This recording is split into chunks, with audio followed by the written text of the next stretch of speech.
In the headlines, the health minister says reports of swine flu on the island are wrong. Enactment of new laws to help position Dominica to take advantage of millions for climate resilience, and talks of reparation for the Rastafari community on the anniversary of the Dread Act. I am Kenny Williams with the Channel 5 News, back with the details after this.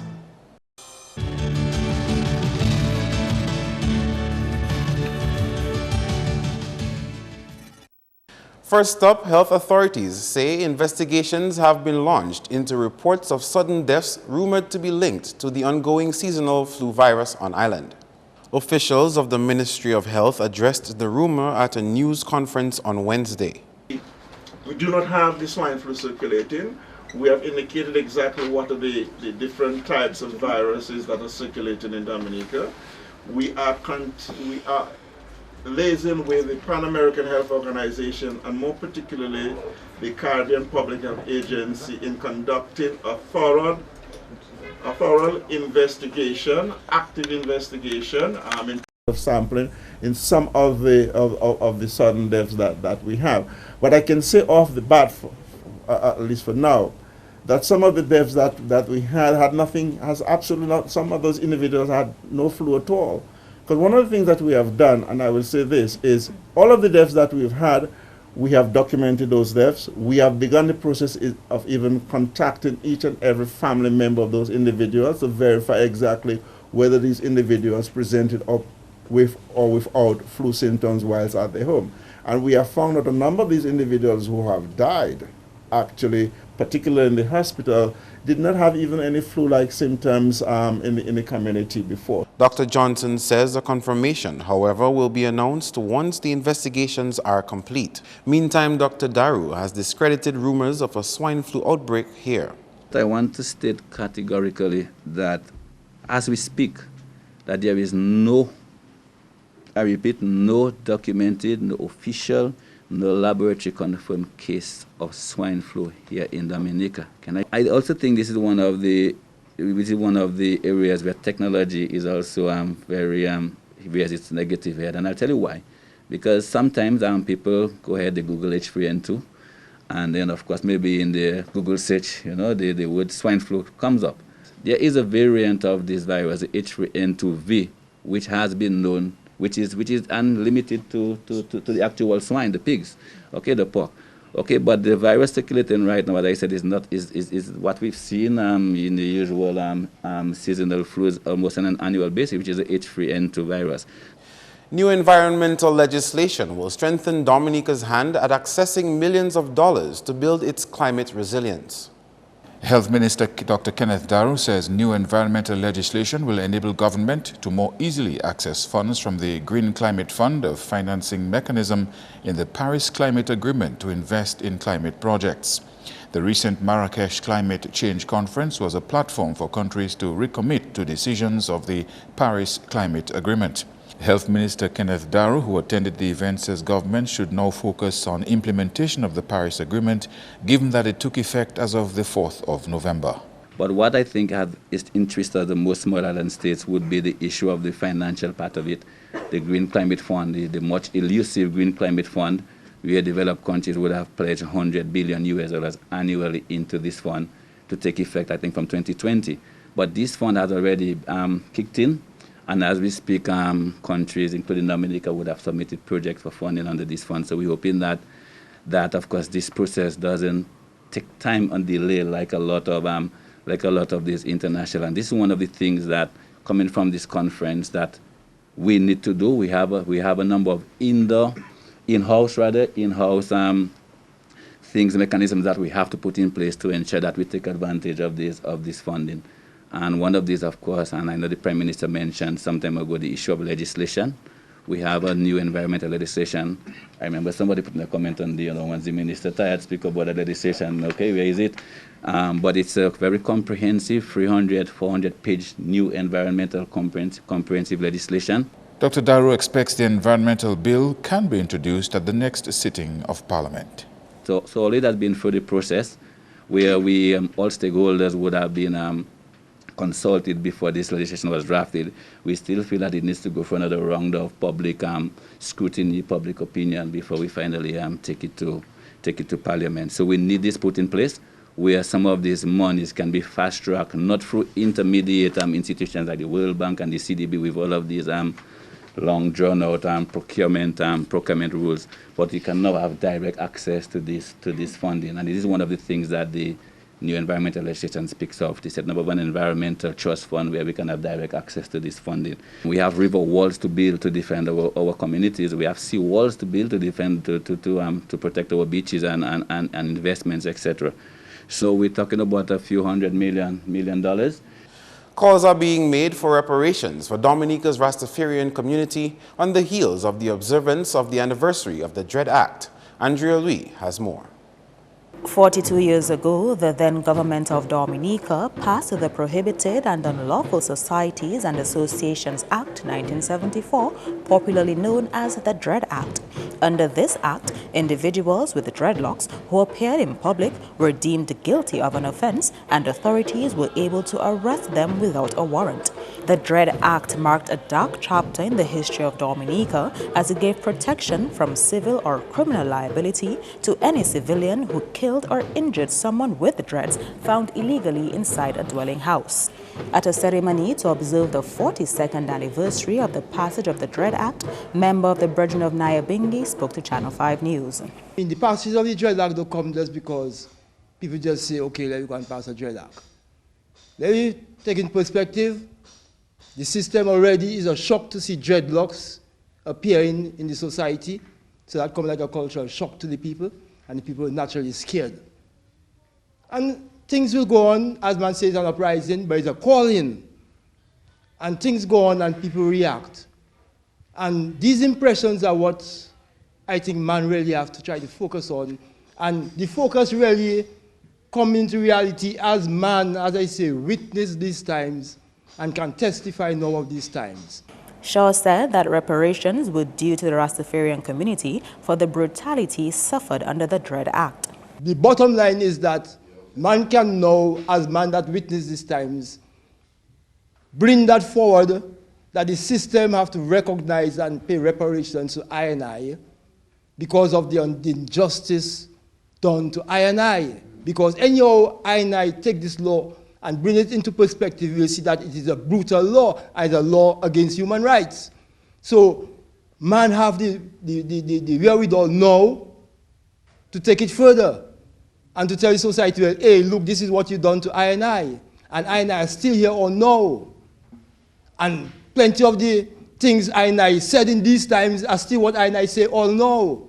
So then understand that you commit errors too. The Dread Act was eventually repealed and replaced by the Terrorist Act, and by 1982, the Dread period could be said to have been over. Andrea Louis, Channel 5 News. Owner of a U.S.-based travel agency has promised to continue playing her part to help grow the diving industry in Dominica. Susan Copilas of Dive the World Adventures has been organizing dive groups to Dominica for the past 10 years. Copilas says her agency caters for those who travel for the underwater and on-land attractions of a country. We love coming because it's just, to me, it's God's country, underwater and above water. And to be able to, hike to Emerald Pool and just, swim in the pool and go behind the waterfall and take pictures and see the gorgeous scenery and listen to the birds and things like that. This is your country, and you're sharing this with us, and we love it. We love the underworld, and we love this. So in my job as a tour operator, I'm like, I need to share this with as many people as possible because it's just a fabulous place. The travel agency president pointed out that Dominica's proximity to the United States and its emphasis on being natural are very attractive to clients. As far as Caribbean destinations, it's #1 in my book because it has both. A lot of the other countries have more of a commercial flair to it, which is probably not me and my business. I like to just do things a little bit more local and natural, and so Dominica really hits the mark on that. As far as foreign countries concerned, it's almost not, it's not like apples and oranges. It's just a very different experience. But to go there is so much more expensive, and it takes so much more time. So someone really needs 2 weeks, where for Dominica, you can come down here, you can get a flavor for it in 1 week, offer something, and get something in return and be back in your home. Coming up, Father Branca John spends some time with students at Goodwill Primary for Boys Week.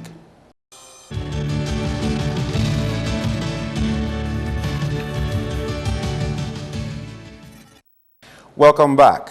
Young boys in Dominica are being encouraged to stay on the straight and narrow in order to develop to their full potential. At a special morning assembly on Wednesday to observe Boys Week, Catholic priest Father Branca John spoke to boys of the Goodwill Primary School. He urged them to remain obedient to their parents and to authority figures. If you don't learn to obey now, you're going to be in problems later on. Because if you learn disobedience, what's going to happen to you? You will disobey your teachers. You will disobey your parents. And as you grow up and you learn disobedience, you're going to disobey the law. You're going to disobey the police. And then you're going to get arrested. And they're going to put you in a place that none of us want you to go.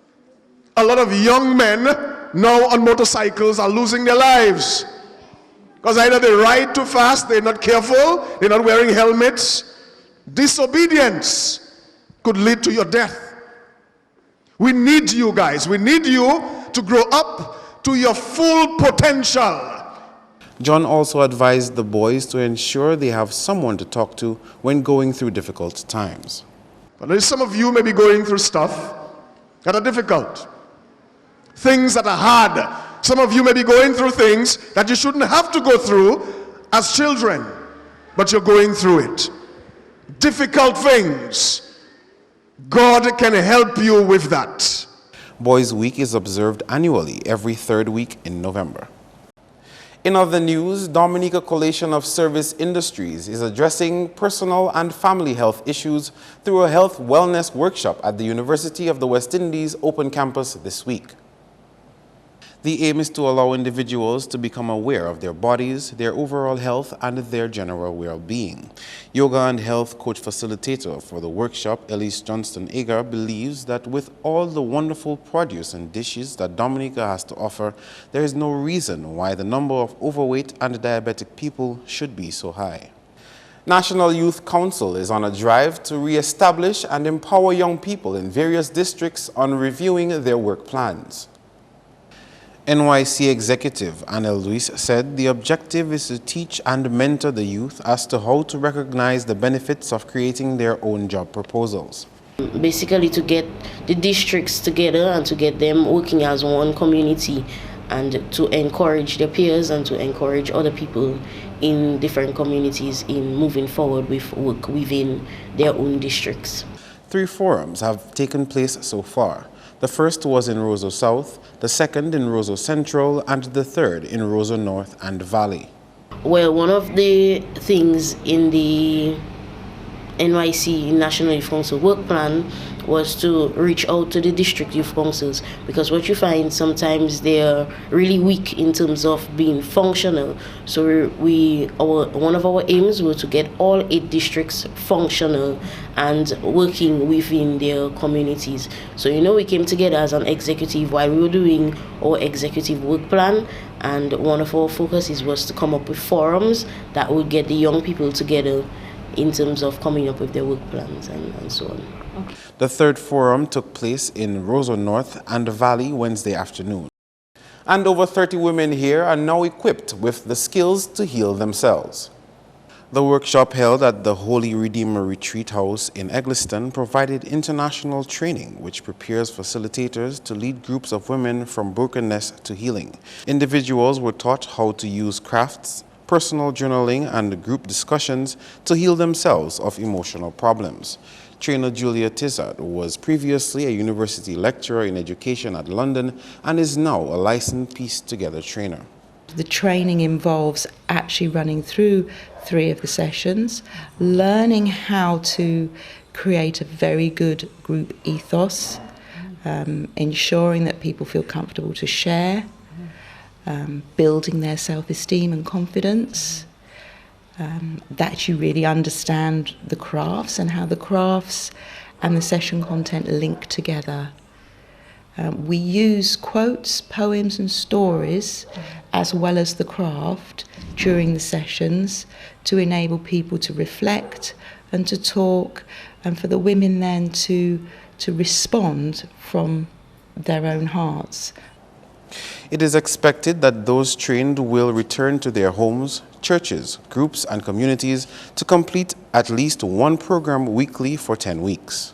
You know, Dominicans don't use counselling very well in terms of long-term healing. Most people use counselling when they're in an emergency or a crisis, don't know what to do, need someone to talk to. But in terms of healing, I would like to see more people healing from their brokenness. And this is a way that it can happen. It doesn't have to be about sexual abuse, it could be about some other sort of pain in your life. I'm not sure there's anybody without pain in their life. So we've had a weekend now training trainers. So we've trained group leaders who will go on now to do the full course, which is a 10-week course. So it's once a week for 10 weeks. And there will be courses run for adults and for teenagers, and I think for children too, which is exciting. They'll be not just in Roseau, but also we're going on the West Coast, we're going to Portsmouth, and I hope we'll go down the East Coast too. The training wrapped up last weekend. Your sports highlights next.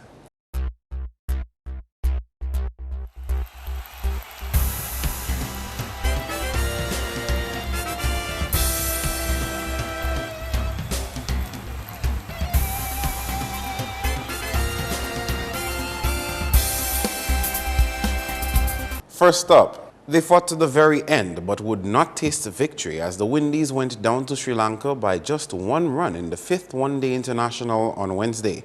Batting first, the Sri Lankan side reached 330 for 7 with 94 each from Niroshan Dikwela and Kusal Mendis. Didi Silva came in with 58 off 60 balls. Jason Holder took 3 for 57. Set 331 to win, the Windies folded on 329 for 9. Evan Luis had a game high of 148, with the next closest figure being Jason Holder's 45 not out. We continue with football, where defending champion Central Cooperative Credit Union Dublin Football Club is now tied in first place with two other teams following a comfortable 6-0 win over Wacky Rollers in the DFA Premier League on Tuesday. Dublin is now on 22 points with Exodus Football Club and Northern Concrete and Steel Bombers.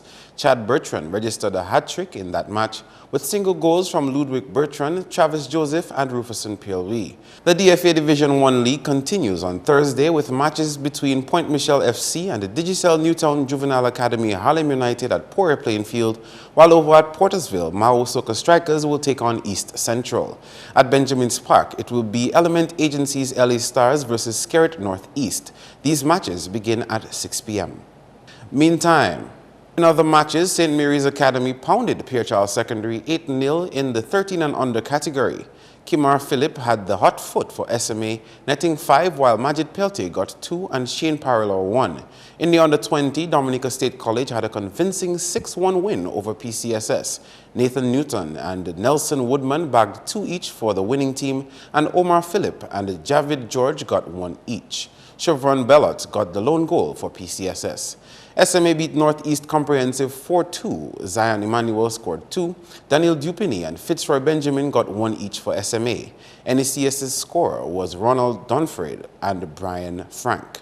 Dominica Grammar School finished 3-1 against NECS. Shane Cochran scored 2 while Jante Kazimi assisted with 1 for DGS.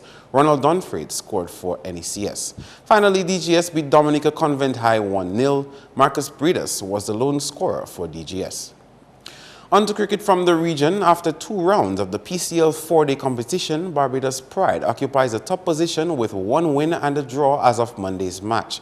Closely contending is Leeward Islands Hurricanes with a 0.2-point difference on 24.2 points.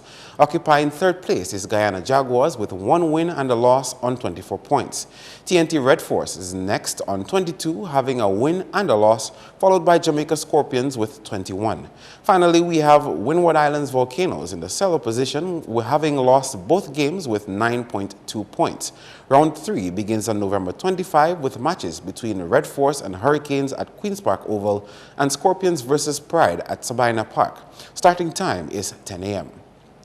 In volleyball, national coach Erickson Leblanc says the recent implementation of a statistical training method is yielding positive fruit.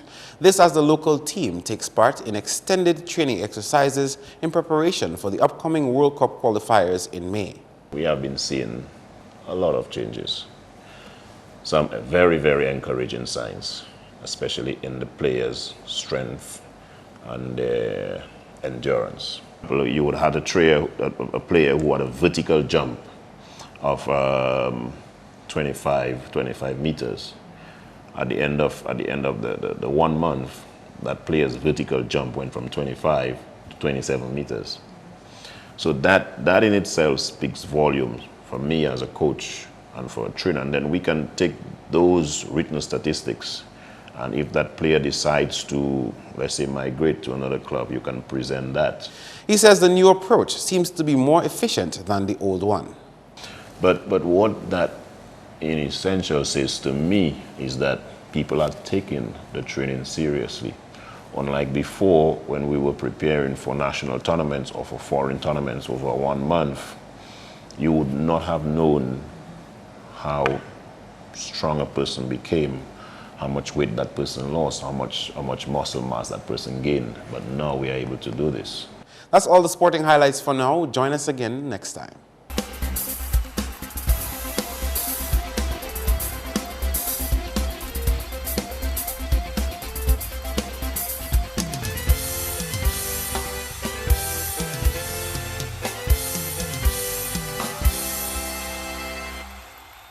Coming up, Flashback brought to you by the $3 Plus Mega Store. In this episode of Flashback, we focus on the pig industry 21 years ago today.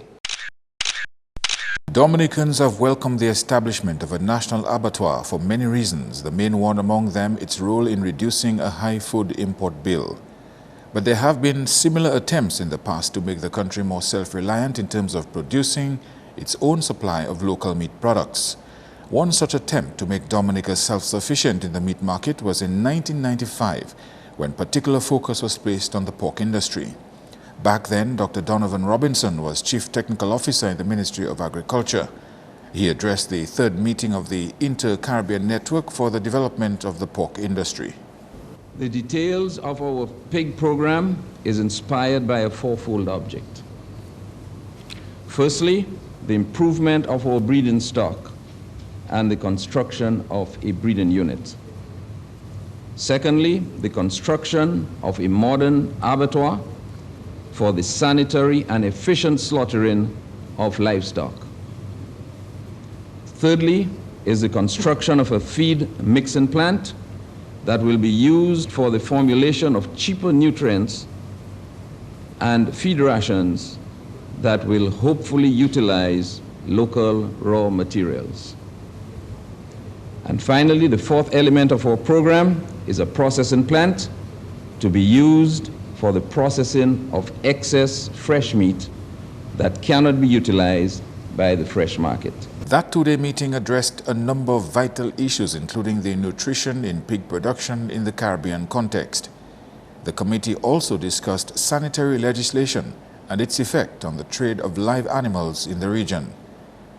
20 years later, with a new abattoir, it looks like we could be in pork production for some time to come, all the while reducing the amount of money we spend on imported meat products. That's Flashback. Join us next time. Your weather forecast is next. Good evening, Dominica, and welcome to tonight's weather broadcast. I'm your presenter, Marshall Alexander.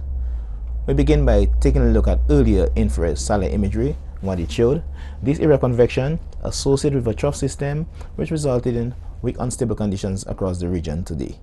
Now taking a look at earlier visible satellite imagery, what it showed, multi-layered clouds across the region, and this resulted in generally cloudy skies across Dominica during today. Now taking a look at earlier radar imagery, what it indicated, the associated scattered showers across most of the island chain during today. Both the Douglas Charles Airport and the Kinfield Airport reported just about over an inch of rainfall during the last 24 hours. Now tonight's weather is expected to be partly cloudy to cloudy with some scattered showers and possible isolated thunderstorms. Persons in areas prone to flooding, landslides, and falling rocks, you're advised to exercise some caution. Now, tomorrow's weather is expected to be partly cloudy to cloudy with some scattered showers. Sea conditions are expected to be moderate in open water with waves peaking up to 7 feet. Small craft operators and sea beavers, particularly on the western coast, you're advised to exercise caution due to northerly swells. For the next 3 days, partly cloudy to cloudy skies with some scattered showers can be expected throughout the next 3 days due to weak, unstable conditions. A slight increase in wind speeds can be expected tomorrow with winds coming from the east near 40 kilometers per hour. Conditions for the rest of the Caribbean: partly cloudy to cloudy skies with scattered showers can be expected across most of the region tomorrow. However, some thunderstorm activity can be expected across the extreme south. Our international cities forecast: partly cloudy skies with some scattered showers can be expected in New York, partly cloudy skies expected in Miami and London, some thunderstorm activity expected in Caracas, and clear skies expected in Beijing. Sunrise tomorrow will be at 6:12 a.m. and sunset will be at 5:32 p.m. Please remember that we are still in the hurricane season.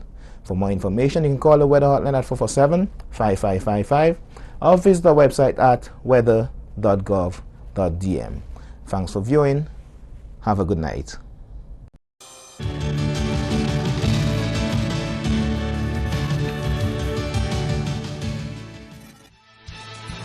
To end the news, the headlines again. The health minister says reports of swine flu on the island are wrong. Enactment of new laws to help position Dominica to take advantage of millions for climate resilience, and talks of reparations for the Rastafari community on the anniversary of the Dread Act. Feel free to contact us at news@MarpinNewsNov23rd2k16. You can also access our past newscasts on our YouTube channel. On behalf of the production team, I am Kenny Williams, and to our viewers around the world, we thank you for watching. Join us tomorrow.